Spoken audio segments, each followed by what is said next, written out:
அனைவருக்கும் வணக்கம். இன்னைக்கு வீடியோவில் என்ன பார்க்க போகிறோம் அப்படின்னா, அறுபடை வீடுகளில் 3வது படை வீடு தாங்க பழனி கோவில். இந்த பழனிமலை முருகனை நாம் பார்க்கும்போதே மிகவும் அழகான ஒரு தோற்றத்தில் நமக்கு காட்சி கொடுப்பாரு. இங்கே இருக்கக்கூடிய ரொம்பவே சிறப்பான ஒரு விஷயம் அப்படின்னு பார்த்தீங்கன்னா, நவபாஷாணத்தால் செய்யப்பட்ட முருகன். இந்த முருகனை நாம் இந்த மலையேறி சென்று வழிபட்டு வரும்போது கண்டிப்பாக நமக்கு எப்படிப்பட்ட தோஷமும் எப்படிப்பட்ட கஷ்டமும் நீங்கும் அப்படின்னு சொல்லுவாங்க.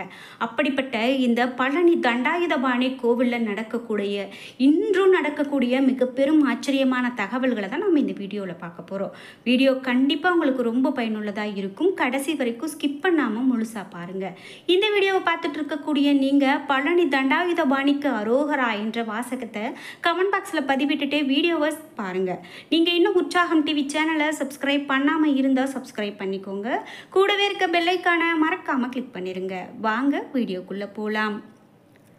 பழனி கோவில் பற்றி பார்த்து நிறைய விஷயம் தெரிஞ்சுக்கலாம். அதற்கு முன்பு உங்களுக்கு வாழ்க்கையில் நிறைய பிரச்சனைகள் இருக்குது, அதை எப்படி தீர்க்கிறதுனே தெரியல. முக்கியமாக கடன் பிரச்சனை, வீட்டில் சண்டை சச்சரவு, ஏதாவது ஒரு எதிர்மறையான விஷயங்கள் நடக்கிறது, பில்லி சூனியம், அந்த மாதிரி எதிர்மறையான விஷயங்கள் நடந்துகிட்டே இருக்குது அப்படின்னா இந்த வீடியோவுக்கு கீழே டிஸ்கிரிப்ஷனில் வராகி அம்மன் ஜோதிட நிலையத்தின் தொலைபேசி எண் கொடுத்துருக்கேன். அந்த எண்ணுக்கு தொடர்பு கொண்டு பேசி பாருங்கள். கண்டிப்பாக உங்கள் வாழ்க்கையில் இருக்கக்கூடிய எல்லா பிரச்சனைகளுக்கும் சரியான முறையில் தீர்வு கிடைக்கும்.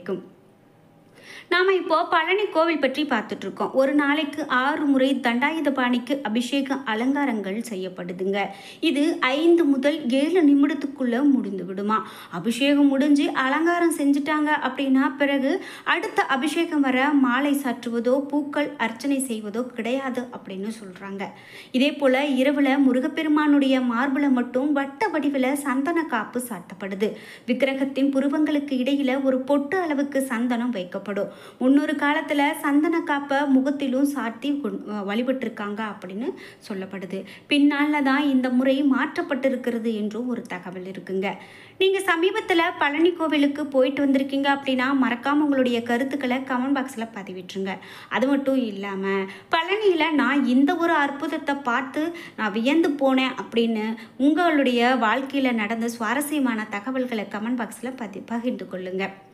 தண்டாயுதபாணி விக்கிரகம் மிகுந்த சூடாக இருக்குமா, அதனால் இரவு முழுவதும் அந்த விக்கிரகத்தில் இருந்து நீர் வெளியேறி கொண்டே இருக்குமா.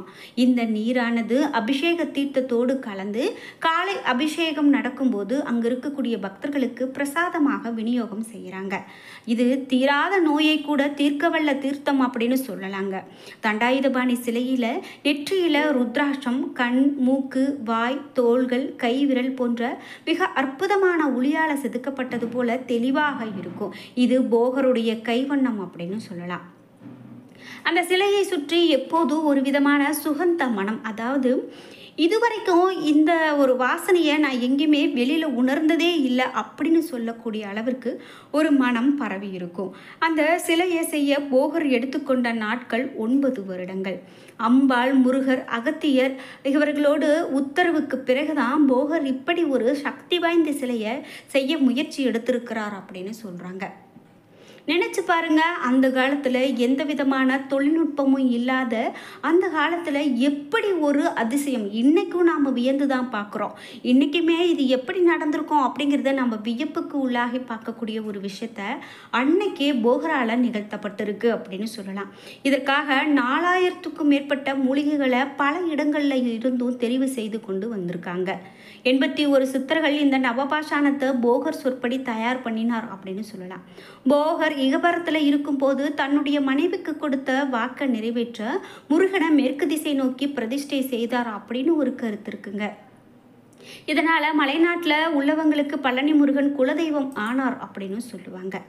இதோடு நாம் இறைவன் இந்த மலைகள் பற்றி நீங்கள் நிறைய கேள்விப்பட்டிருப்பீங்க. அதாவது பழனிமலை பற்றி கேள்விப்படும்போது இந்த ஒரு விஷயத்தான் நம்மளால் தவிர்க்கவே முடியாது.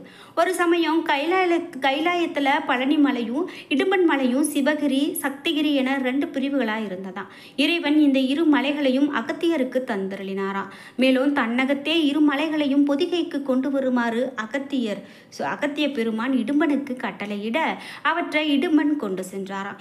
இவ்வாறு சிவகிரியையும் சக்திகிரியையும் அவன் தூக்கி செல்லும் போது கலைந்து இப்பொழுது பழனி மலையும் அந்த இடும்பன் மலையும் இருந்திடும் இடங்களை அவற்றை வைத்தார் அப்படின்னும் முருகப்பெருமானுடைய அருளால் அவை ரெண்டுமே அவ்விடங்களிலேயே பொருந்தியது என்று சொல்லப்படுது.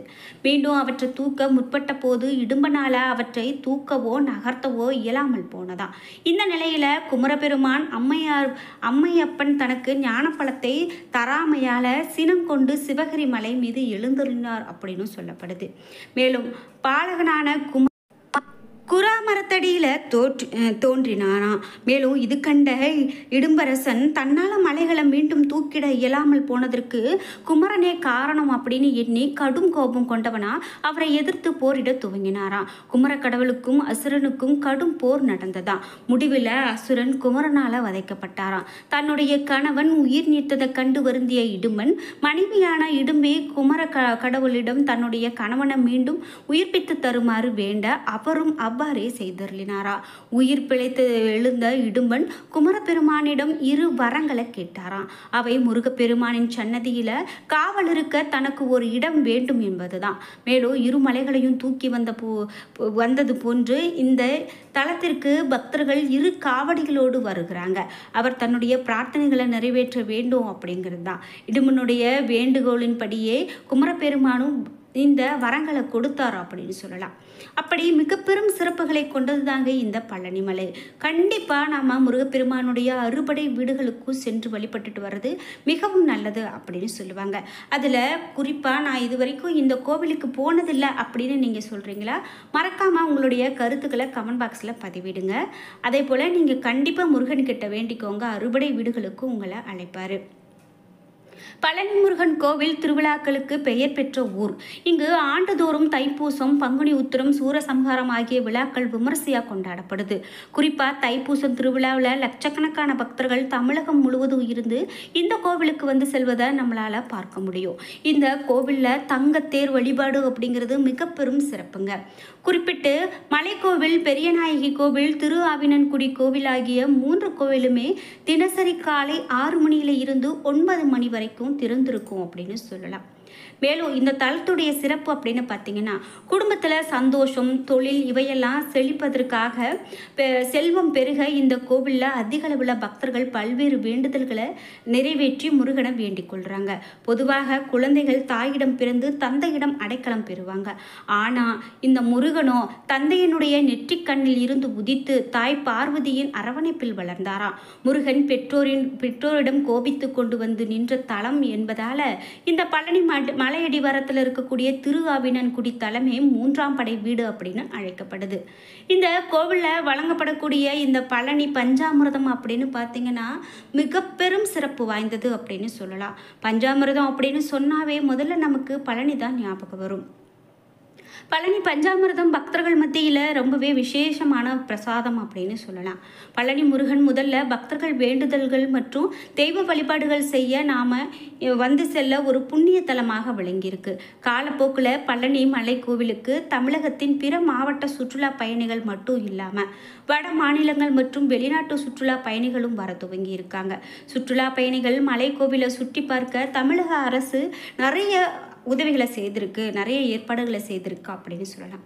சரி, இந்த தண்டாயுதபாணி அப்படின்னு பார்த்தீங்கன்னா பெயர் காரணம் இடும்பன் என்பவன் அகத்தியருடைய உத்தரவுப்படி நம்ம முன்பு பார்த்தது தான். சக்திகிரி, சிவகிரி என 2 மலைகளை தென்பொதிகைக்கு எடுத்து சென்றாராம். வழியில் பாரம் தாங்காமல் பழனிமலையில் இருக்கக்கூடிய இடும்பன் 2 மலைகளையும் கீழே வைத்துட்டாராம். இப்போது இந்த பழனி மலையில் இருந்து முருகன் கீழே வந்து சக்திகிரி மலையில் ஏறி நின்றாராம். இடும்பன் அவரை இறக்கும்படி எச்சரித்தாராம். முருகன் அவர் பேச்சை கேட்கல. ஆத்திரமடைந்த இடும்பன் முருகனை எதிர்க்க துணிந்தாராம். முருகன் அவருக்கு தன்னுடைய அருட்பார்வையை செலுத்தி அவரோடு தன்னுடைய வைத்து கொண்டாராம். சக்திகிரி மலையின் மீது ஏறி நின்ற போது முருகன் தன்னுடைய கையில் தண்டம் வைத்திருந்ததால தண்டாயுதபாணி என்று பெயர் பெற்றாராம். இப்படி இந்த தண்டாயுதபாணி என்ற சொல்லுக்கு பெயர் காரணம் வருவதற்கு சொல்றாங்க. என்ன நண்பர்களே, இன்னைக்கு வீடியோவில் நாம் பழனியை பற்றி நிறைய அற்புதமான தகவல்களை தெரிஞ்சுக்கிட்டோம். இந்த வீடியோ கண்டிப்பாக உங்களுக்கு ரொம்ப பயனுள்ளதாக இருந்திருக்கும். வீடியோ உங்களுக்கு பிடிச்சிருந்தா லைக் பண்ணுங்கள், ஷேர் பண்ணுங்கள், கமெண்ட் பண்ணுங்கள். நீங்கள் இன்னும் உற்சாகம் டிவி சேனலை சப்ஸ்கிரைப் பண்ணாமல் இருந்தால் சப்ஸ்கிரைப் பண்ணிக்கோங்க. கூடவே இருக்க பெல் ஐக்கானை மறக்காமல் கிளிக் பண்ணிடுங்க. நன்றி வியூவர்ஸ்.